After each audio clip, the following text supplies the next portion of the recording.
정치 고수다. 오늘은 천하람 개혁신당 원내대표와 함께하겠습니다. 어서 오세요. 네, 안녕하세요. 예.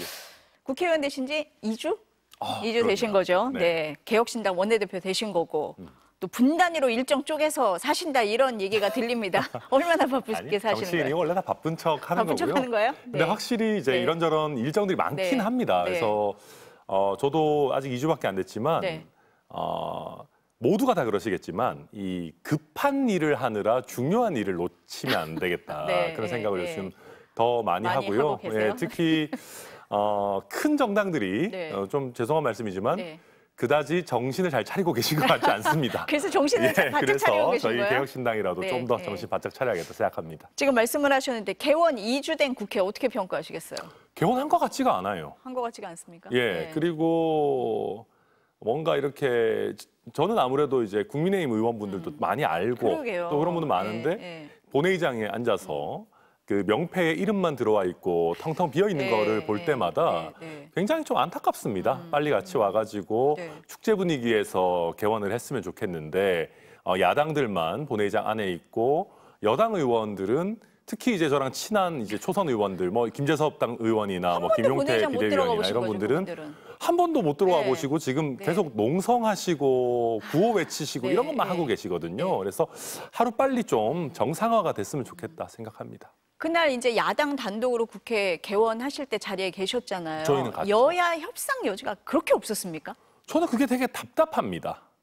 그래서 사실 제가 오히려 먼저 정말 최대한 머리를 짜내가지고 네. 좀 협상안 같은 것들 만들어 보면 어떻겠나 네, 생각했습니다. 사실 저는 처음에는 네. 법사위 운영이 과방위 중에 일부를 여당에 주는 형태의 협상안이 그나마 가능성이 있지 않을까 생각했는데 네. 그것도 좀 쉽지 않은 상황이 됐고 네. 그렇다면은 법사위를 여당에 돌려주는 걸 제안하더라도 네. 최소한 최상병 특검법처럼 총선에서 반드시 통과되어야 되는 법안의 합의 처리를 조건으로 법사위를 여당에 좀 네. 돌려드리고 네. 그걸 시작으로 해서 여당도 좀 복귀할 명분을 찾으면 어떻겠나.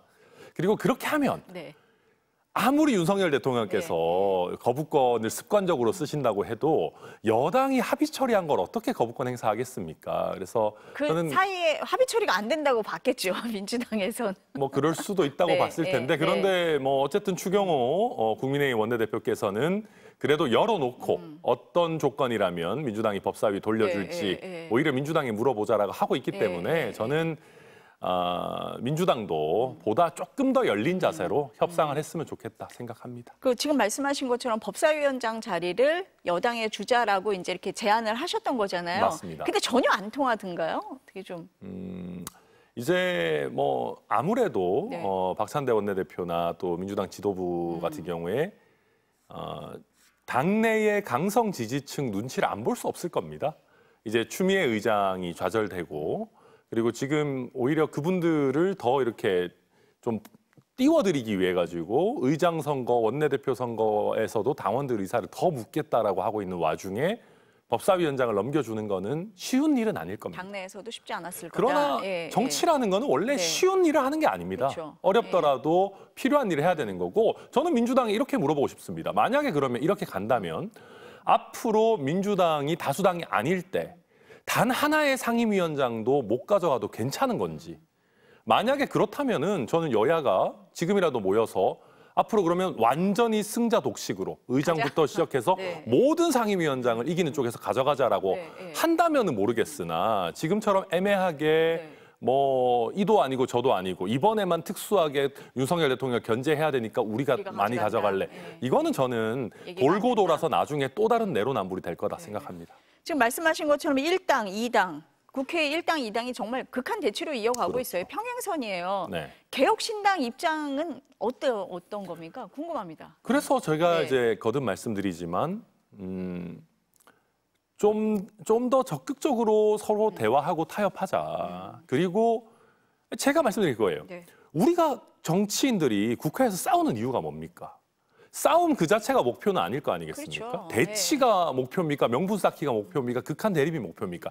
아니죠. 성과를 내는 게 목표 아니겠습니까? 그래서 저는 최상병 특검 같이 우리가 꼭 이뤄야 되는 성과를 중심에 놓고 그걸 달성하는 데 있어서 서로 힘을 모을 지점은 없는지 좀 적극적으로 봐야 된다고 생각하고 특히 국민의힘 내부에서도 소장파 의원들을 중심으로 해서 최상병 특검법 타협안 같은 걸 내겠다는 의지를 갖고 있는 사람들이 있습니다. 있었죠. 21대 그리고 마지막부터 그런 얘기를 맞습니다. 하셨었고. 그리고 네. 저희 네. 지금 개혁신당도 최상병 특검법 타협안을 지금 거의 만들어둔 네, 상황입니다. 네. 근데 지금 너무 양쪽이 극한 대립을 네. 하고 있다 보니까 아직 적극적으로 제안을 하기가 애매한 상황인데 조금만 타협이 일정 부분 이루어진다면은 저희 개혁신당이 적극적으로 국민의힘에서도 거부하기 어려운 최혜병 안을 특검법을 저희가 제안할 생각입니다. 근데 말씀하셨지만 지금 법사위가 어제 열렸어요. 그렇죠. 국민의힘이 들어오지 않은 상태에서 그리고 최상병 특검법이 상정이 됐고 숙려기간 없이 지금 이제 본회의까지 이제 7월 초에 가겠다는 거거든요. 그러니까 이게 이제 아마 민주당 생각 그런 걸 겁니다. 윤석열 대통령의 거부권 행사 100건을 찍겠다는 목표일 겁니다. 거부권을 유도하는 거다 오히려? 오히려 저는 그런 면이 그렇게 있다고 보시는 생각합니다. 거예요? 거부권 유도를 하고 네. 그것이 일정 어떤 한계선을 넘기 전까지는 계속해서 법안의 신속한 처리들을 통해서 대통령의 거부권 행사를 사실상 유도하고 이를 통해서 대통령이 일방 독주한다라는 프레임을 강화하는 전략으로 저는 보입니다. 근데 왜냐하면 만약에 최상병 특검법을 정말로 통과시키는 것 이상으로 대통령이 승인하도록 만들 의지가 있다면 국민의힘과 조금 더 협상해야 됩니다. 아니 그렇게 해가지고 빨리빨리 법사위 처리하고 본회의 올려서 땅땅땅 해가지고 통과시키면 뭐합니까? 어차피 거부권 행사할 것이고 네. 지금은 우리는 물론 비판하겠지만 대통령은 대통령 나름대로 일방적으로 처리된 법안 우리 이거 뭐 공표할 수 없다. 거부권 행사하겠다라는 명분을 그쪽 나름대로 쌓아가고 있습니다. 저는 그래서 이렇게 거부권, 이게 통과, 네. 거부권 행사 이게 반복되지 않도록 하려면은 조금 더 서로 열린 자세로 토론해야 해야 된다고 된다. 생각하고 네. 그 과정에서 네. 저희 개혁신당도 타협안, 절충안 같은 것들을 적극적으로 낼 생각입니다. 근데 지금 최상병 특검법 같은 경우는 시간이 없다라는 얘기를 많이 하잖아요, 민주당에서. 네. 지금 뭐 통화 내역 확보라든지 또 최상병 어머니의 호소도 있었지만 일주기 이전에 진상규명이 됐으면 좋겠다 이런 얘기를 하기 때문에 시간이 없다라는 거거든요. 물론 됐으면 좋겠습니다. 저도.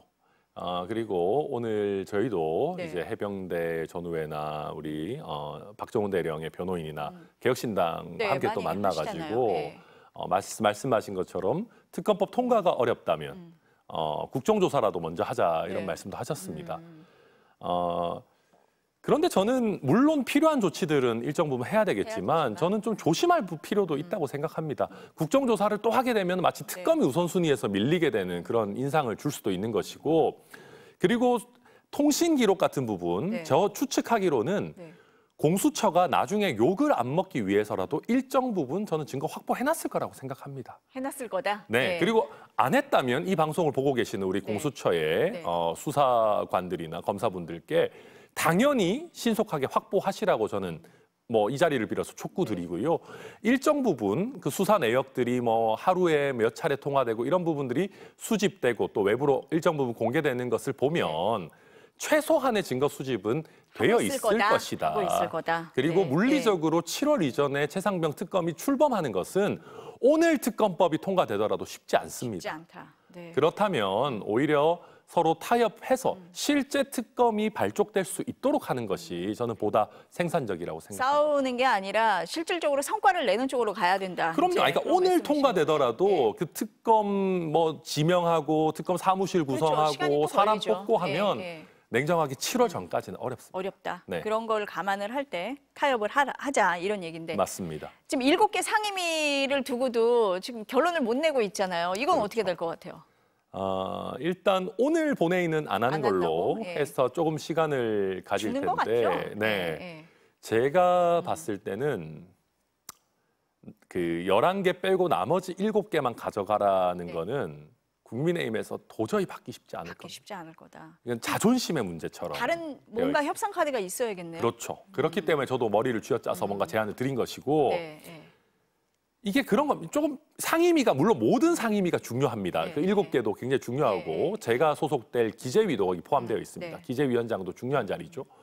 먹다 남은 음식이라고 표현하기에는 적절하지 않습니다만은 네, 네. 국민의힘 입장에서 느끼기에는 맛있는 것들은 다 더불어민주당이 나서? 본인들이 원하는 거는 다 먹고 나서 네. 본인들이 굳이 안 먹어도 되는 먹다 남은 음식을 던져주는 것 같은 마치 어떤 동정을 베푸는 것 같은 받기 어렵다. 네, 그러면은. 인상을 받고 네. 정청래 법사위원장 같은 분들이 네, 또 네. 거기에 기름을 퍼붓고 있지 않습니까? 7개라도 줄 때 받아가라 막 이런 식이기 안 때문에 그럼 우리 다 가져갈 거야. 그렇죠. 뭐 이렇게. 그러니까 네. 협박과 네. 엄포와 뭐 이런 것들이 뒤섞여 있습니다. 그래서 아마 국민의 입장에서도 못 받을 쉽게 거다. 받지 않을 네, 못할 것이고 네, 평행선을 네. 달리는 기간이 네. 최소 다음 주까지는 가지 않겠나 갈 것 생각합니다. 같다. 네. 법대로 하겠다, 관례대로 하겠다 이렇게 얘기 나오는데 어느 게 맞아요? 제가 아까도 네, 말씀드렸는데요. 법대로 하겠다라고 하려면 앞으로 계속 법대로 하겠다라는 합의를 해야 됩니다. 그런데 더불어민주당에 꽤 책임 있는 자리에 계시는 분들도 언론 인터뷰들을 통해서 보면 네, 네. 앞으로 민주당이 소수당이 되면 상임위원장 하나도 못 가져도 됩니까? 물어봤을 때 망설입니다. 그러시겠죠, 당연히. 당연히 네, 그러시겠죠. 예. 그럼 본인들도 망설이는 일을 국민의힘에 강요할 수 그 거는 내로남불 없다. 아니겠습니까? 그래서 네. 물론 법도 중요하지만 지금까지의 관행을 너무 한순간에 그것도 내로남불식으로 깡그리 무시하는 것은 저는 곤란하다. 생각합니다. 국민의힘은 지금 이제 상임위에 못 들어가니까 안 들어가는 건지 못 들어가는 건지 그렇게 네. 되니까 이제 특위를 가동하고 있어요. 뭐 시행령 정치, 뭐 특위 정치다 이렇게 얘기를 하는데 그건 어떻습니까? 이거는 뭐 네. 상임위 코스프레지 않습니까? 상임위 코스프레다. 상임위가 멀쩡히 네, 있는데 네, 왜 네. 상임위 코스프레를 합니까? 아무런 사실 법적인 네, 효력도 네. 없는 것이고 물론 진지하게 논의하시겠지만 좀 네. 죄송한 말씀이지만 네. 소꿉장난 같이 보입니다. 저는 이런 식의 보여주기식 특위 구성은 국민들이 보셨을 때 오히려 우스꽝스럽다. 그리고 여당이 지금 입법부를 보이콧하고 있는 국회를 보이콧하고 있는 초현실적인 상황을 더 도드라져 보이게 합니다. 왜 이렇게 하는지 저는 이해가 안 된다. 이해가 안 되고 오히려 저는 마이너스다. 네, 그렇게 생각합니다. 오히려 마이너스다. 네. 아까 그 상임위 얘기하셨는데 우리 원내대표님은 운영위 기재위 네, 그리고 이준석 의원님은 과방위 그다음에 예결위. 예, 그렇게 예. 가셨고 근데 이게 예. 법사위하고 더불어서 과방위 운영위 전부 다 양쪽에서 되게 주요 상임이라고 하는데요. 그렇죠. 선택하신 이유가 뭐 있으세요? 주요 상임이기 때문에. 주요 선택했습니다. 상임이기 때문에. 이제 네. 저 같은 경우는 네. 지난번에도 말씀드렸지만 네. 좀 경제 정책 전반에 네, 대해서도 네. 기재위에서 좀 다뤄보고 싶고 또 운영위 같은 경우는 네. 대통령실을 직접적으로 관할하는 그렇죠. 위원회입니다. 네, 그렇기 네. 때문에 저희 개혁신당 입장에서도 네. 윤석열 정권을 저희가 누구보다도 효율적으로 그리고 가장 매섭고 아프게 네. 잘 합리적으로 견제한다는 것을 보여드려야 되는 네. 영역이고 또 한 가지는 실제로 국회 운영이 거기서 결정됩니다. 그래서 저희가 꼭 들어가야겠다 생각을 해서 네. 뭐 우원식 의장님께 네. 간청도 하고 네. 일정 부분 저희 안 주시면 본회의 안 가겠다고 또 조금 이렇게 통했나요? 엄포도 좀 놓고 네, 네. 통했습니다. 아니 그래서 예. 민주당에서 개혁신당 의원들을 원하는 상임위에 배치를 한 게 우리 편 만들려고 한 거다. 뭐 그분들의 됩니까? 의도는 그분들께 여쭤봐야 되겠지만 네, 저희는 네. 원하는 걸 얻었으니 만족합니다. 어떤 이유에서는. 그리고 그러면 네. 뭐 앞으로 민주당하고 이렇게 협조를 많이 하시는 거예요? 다 국힘 출신들이시잖아요. 네. 저는 이제 네. 당장 제가 최상병 특검법 합의 처리를 조건으로 법사위를 돌려주자라고 하니까 네. 싫어하시는 분들 많습니다. 그런데 재미있는 것은 네. 더불어민주당의 원로그룹이나 중진 의원들이 저한테 네. 굉장히 좋은 제안이다. 나도 박찬대 원내대표에게 비슷한 제안을 하고 싶다라고 하는 연락도 많이 받았습니다. 네. 근데 그와 별개로 네. 저희는 더불어민주당에게 어떤 빚을 지고 있다고 생각하지 않습니다. 그래서 이재명 대표가 잘못하는 부분, 더불어민주당이 과하게 하는 부분. 독주해서 네. 오히려 국민들이 보셨을 때 윤석열 정부 잘못하긴 했지만 야당도 문제다라는 그런 역풍이 불지 네. 않도록 네. 저희는 적절하게 더불어민주당에 대해서도 저희 소신껏 쓴소리 하면서 할 겁니다. 하겠다. 네. 쟁점 안건에 대해서 개혁신당이 캐스팅 보터가 될 거다라는 시각은 어떻게 보세요? 그랬으면 좋겠는데요. 그랬으면 좋겠다. 뭐 안건조정위원회나 네, 일정 부분 네, 저희가 역할할 수 네, 있는 부분들이 네, 있기야 역할을 할 하겠죠. 수가 있으니까, 네, 있기야 네. 할 것이고 네. 그리고 무엇보다도 결국 컨텐츠로 승부할 생각입니다. 네, 숫자보다도 네. 개혁신당이 아니라는 것이 굉장히 합리적이고 탁월하다라는 평가를 받는다면은 당연히 저 역할을 할 거라고 생각합니다. 여야의 대치 속에서 개혁신당의 존재감을 보이고 합리적인 안을 도출할 수 있는 당이다 이런 걸 보여주십니다. 네, 그리고 제가 이제 여야 의원들과 두루두루도 원만하게 잘 지냅니다. 네. 그리고 그래서 실질적인 어떤 타협과 합의를 끌어내는 역할도 열심히 해볼 생각입니다. 현안 몇 가지 여쭤볼게요. 네. 국민권익위원회가 김건희 여사 명품백 수수 관련해서 규정 없다 그러면서 이제 결론을 냈는데 법률가시니까요. 네. 어떻게 보셨어요? 김건희 여사 자체에 대한 처벌 규정이 없는 것은 맞긴 맞고, 합니다. 네. 그러나 배우자이신 대통령의 직무 관련성이 없는지 부분은 대통령의 직무 범위라는 건 사실 무한정입니다. 그렇죠. 그렇기 때문에 더욱 엄격한 잣대로 국민의 어떤 염려가 없을지 봐야 네. 되고 애매하면 그냥 수사 요청해야죠. 그걸 왜 자체 종결하고 맙니까? 지금 권익위원장이 얼마나 잘못하셨냐면은 앞으로 국회 출석하실 때마다 네. 모든 야당 의원이 권익위원장 배우자한테 저희 디올백 줘도 됩니까?라고 물어볼 거예요. 물어볼 것 같다. 네. 예. 예. 모든 네. 높은 고위공직자들 출석할 때마다 네. 법원, 검찰에서 출석하신 분들한테 다 물어볼 겁니다. 사모님 디올백 받으셔도 문제 없는 겁니까? 아니면 저 사람이 디올백 네. 어디 가서 배우자가 받아와도 됩니까? 권익위가 네. 놀림의 대상이 될 겁니다. 조롱의 대상이 될 겁니다. 아니 게다가 지금 최재형 목사가 외국인이라서 미국 국적이라서 네. 대통령 선물이다 이런 논리를 펴면서 지금 더 논란이 커진 상황이잖아요. 그 네. 외국의 네. 어떤 스파이들에게 네. 프리패스를 주자는 얘기입니까? 그 목사가 스파이라는 것은 아닙니다만은 네, 네, 네. 외국인이라서 괜찮다는 논리라면 네. 굉장히 무서운 우리 고위공직자를 포섭하기 위해서 각국이 전략적으로 디올백을 서로 싸들고 올 수 있다라는 얘기인데 네. 그거는 말이 안 되는 얘기입니다. 모순입니다. 그 이재명 대표 기소한 건 어떻게 보세요? 그 쌍방울 대북송금 관련해서. 저는 검찰이 지금까지 기소하지 않고 1심 판결에 기대서 네. 기소한 것은 오히려 합리적인 업무 오히려 방식이라고 합리적이다. 생각합니다. 네. 왜냐하면 기존에 어쨌든 구속영장 단계에서 법원의 판단이 애매한 부분이 있었고 구속이 되지 않았기 때문에 검찰로서도 신중할 수밖에 없었던 그러니까 것이고 지난해 영장 청구를 그렇죠. 했는데 기각이 됐을 때 바로 기소하는 것보다 1심 판결을 본뒤에 하는 게 더 맞았다. 그렇죠. 저는 네. 오히려 그것이 네. 신중한 업무 처리였다고 생각하고 네. 이번에 1심 판결을 통해서 이재명 대표의 여러 어떤 관여들이 일정 부분 설시되어 있는 것으로 저희도 알고 있습니다. 그래서 그렇다면은 검찰 입장에서도 기소를 안 할 수 없었을 것이다. 그리고 이재명 대표 입장에서는 몰랐다고 하는 게 참 이상한 상황에 빠질 겁니다. 우리가 아는 이재명 대표는 밑에서 일어나는 일을 모를 사람이 아닙니다. 실제로 제가 업무 이재명 스타일을 봤을 때 그렇게 생각. 그렇잖아요. 막 본인이 적극적으로 보도블록도 챙기고 그 평상 그 계곡에 있는 평상도 본인이 막 철거하러 뛰어다니시고 신천지도 때려잡으러 가고 그러시는 분인데 800만 불이 왔다 갔다 하는 굉장히 중요한 대북 사업에 있어서 나는 몰랐다라는 것을 우리가 상식적으로 납득할 수 있을까의 문제가 저는 앞으로 계속 불거질 것이고 만약에 그렇다면 조국 대표께서 말씀하신 네.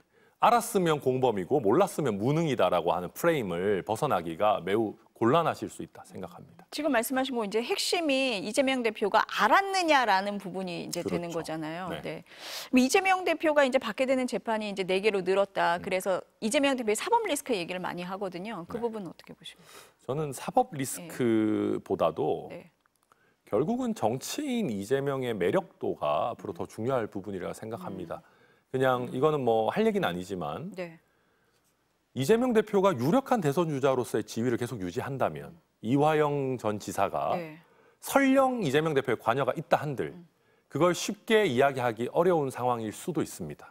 이재명 대표가 향후에 미래 권력이라고 생각한다면 이거 어디까지나 저의 그냥 가정이고 추측입니다만은 그런데 지금 이런 식으로 계속해서 사법 리스크는 높아져 가고 그리고 국민들이 보셨을 때도 과연 이재명 대표가 아예 과제하지 않았을까라는 의구심은 커져가고 그 상황에서 더불어민주당이 오버하거나 폭주한다면 전 이재명 대표 입장에 굉장히 치명적인 상황이 될 수 있다. 오히려 이재명 대표를 보호하는 게 아니라 치명적인 상황으로 몰고 갈 수도 있다. 이렇게 그렇죠. 보시는 거예요. 저는 네. 그래서 지금 민주당 일각에서 네. 과잉 충성인지 아니면 이재명 대표랑 상의한 건지 모르겠으나 무슨 그 여러 쌍방울 법안. 사건 특검하겠다느니 특검 안 받으면 수사검사부터 위에까지 전부 다 싸그리 시리즈로 검사 탄핵하겠다느니 이런 얘기 나오는 것이 저는 오히려 도움이 이재명 안 된다. 대표에게 네. 심각한 독이다 그렇게 봅니다. 그래서 지금 나오는 얘기가 헌법 84조예요. 네. 일반 국민들이 참 어려운 헌법까지 지금 공부하게 생겼는데 대통령은 내란 또는 외환죄를 범한 경우를 제외하고 재직 중에 형사상의 소출을 받지 않는다. 법률가시니까 이 소출을 어떻게 봐야 됩니까? 저는 어떻게 형사재판 보세요? 전반이라고 봅니다. 형사재판 전반이다. 왜냐하면요. 저는 판사에게 네. 그런 짐을 지어주고 싶지 않습니다. 대통령이요. 네. 일단 법원에 형사재판 받으러 가는 것 자체가 얼마나 국격을 떨어뜨립니까? 그런데 그 재판을 하는 판사라고 생각해 보십시오. 본인이 집행유예 이상의 판결을 했을 때 대통령직이 상실된다라고 한다면은 판사가 할 수가 있겠느냐? 수천만 명이 네, 선출한 네, 대통령을 네. 과연 그런 재판 절차를 따라서 그 직을 상실시켜도 되는 것인가? 저는 재판받으러 다니는 대통령이 없어야 된다라는 것이 저는 헌법 84조의 정신이라고 생각합니다. 그러니까 기소도 아니고 네, 재판도 설령 재판 중이라 아니다. 하더라도 저는 그거 절차를 다 정지해야 돼야 된다고 된다. 생각합니다. 아, 이거는 어쨌든 법조계하고 정치계에서 계속 엇갈리는 얘기인 것 같은데 좀 유리하게 해석하는 측면도 있기는 한 것 네, 같아요. 저는 이게 뭐 네. 이재명 대표에게 유리한들 안 한들 네. 그런 거와 상관없이 네. 아니 정치권에서는 네. 본인들에게 유리하게 그렇죠. 법 해석을 하고 실제로 있는 헌법학계에서도 조금 네. 갈리는 주제이긴 부분이 합니다. 있다. 네. 네. 다른 당 얘기인데 하나만 아이, 여쭤볼게요. 그럼요, 네. 국민의힘이 전당대회 룰 이제 결정이 됐다고 하니까 한동훈 네. 전 비대위원장 나오냐, 뭐 이게 유리하냐 불리하냐 이런 얘기 하거든요. 나오신다고 보세요? 어떠세요? 200% 나오시죠. 200% 나오신다. 지금 뭐 러닝메이트 찾고 있다는 얘기까지 나오는데 뭐 네. 당연히 나올 겁니다. 네. 근데 저는 별의 순간은 고사하고 네. 꽝의 순간 내지는 벌의 순간이 될 수도 있다고 생각합니다. 왜요? 저는 쉽지 않다고 생각합니다. 한동훈 위원장이 쉽고 당선되는 게 쉽지 않다는 뜻이세요? 당대표가 된 이후의 상황이 쉽지 않다. 둘 다 쉽지 않다고 생각합니다. 왜냐하면 네. 저는 윤석열 대통령을 믿습니다. 어떻게 믿습니까? 윤석열 대통령은 길을 쓰시고 네. 본인이 원하는 당대표를 만들려고 하실 것이고 한동훈 위원장은 대통령이 가장 원하지 않는 리스트에 아마 최상단에 있을 겁니다. 그렇기 때문에 용산이 네. 결코 한동훈 위원장이 당대표가 되는 걸 좌시하지 않을 거다. 네. 그리고 그런 상황에서 그걸 극복하고 한동훈 위원장이 당대표가 된다면 네. 그것도 대단한 일이지만 좀 죄송한 말씀이지만 지금같이 국민의힘 의원들이 용산의 눈치를 보는 상황 속에서 당대표가 된다 한들 꽝일 겁니다. 비대위원장만큼 본인이 무소불위의 권한을 행사할 수 없고 네. 다른 최고위원들의 견제도 받고 당내에서 계속해서 용산과 부딪힐 때마다 견제를 받을 수밖에 없습니다. 이준석 대표 때는 견제를 받더라도 앞에 선거가 있으니까 이기고 봐야 된다라는 논리로 끌고 갈 수 있었지만 한동훈 위원장 만약에 들어오신다고 해도 당분간 선거도 별게 없어요. 재보궐 정도 있는데 네. 오히려 그렇게 되면 본인이 아마 차출돼서 나가야 될 겁니다. 그러고 떨어지고 정치 인생이 굉장히 애매해지지 않겠나 그렇게 전망합니다. 나오시지 말라고 지금 하시는 것 같은데요. 아니, 저희는 나오셔도 상관없습니다. 나오셔도 네, 상관없고 네. 본인의 컨텐츠 없음을 다시 한번 네. 드러내셔도 환영이지만 네. 그냥 드리는 말씀입니다. 그 제가 그냥 생각 그대로 예상을 말씀드리는 네. 겁니다. 그 대통령과의 관계도 그렇지만 지금 이제 국회가 쉽지가 않은 상황이잖아요. 여당이. 네. 그런 상황에서 당대표가 됐을 때 어떻게 운신의 폭이 좀 있겠습니까? 없습니다. 네. 그렇게 되면 그냥 윤석열 대통령을 지키는 호위 대장이 되거나 아니면 본인이 미래 권력을 잡기 위해서 윤석열 대통령과 차별화를 하는 좀 표현이 그렇지만 배신자가 돼야 됩니다. 호위 대장과 배신자 두 가지 선택밖에 없는 굉장히 잔혹한 환경에 본인이 처해질 겁니다. 이달 말에 후보 등록한다고 하는데 나오시는지 안 나오시는지 한번 지켜보겠습니다. 나오실 겁니다. 네. 네, 오늘 말씀 감사합니다. 감사합니다.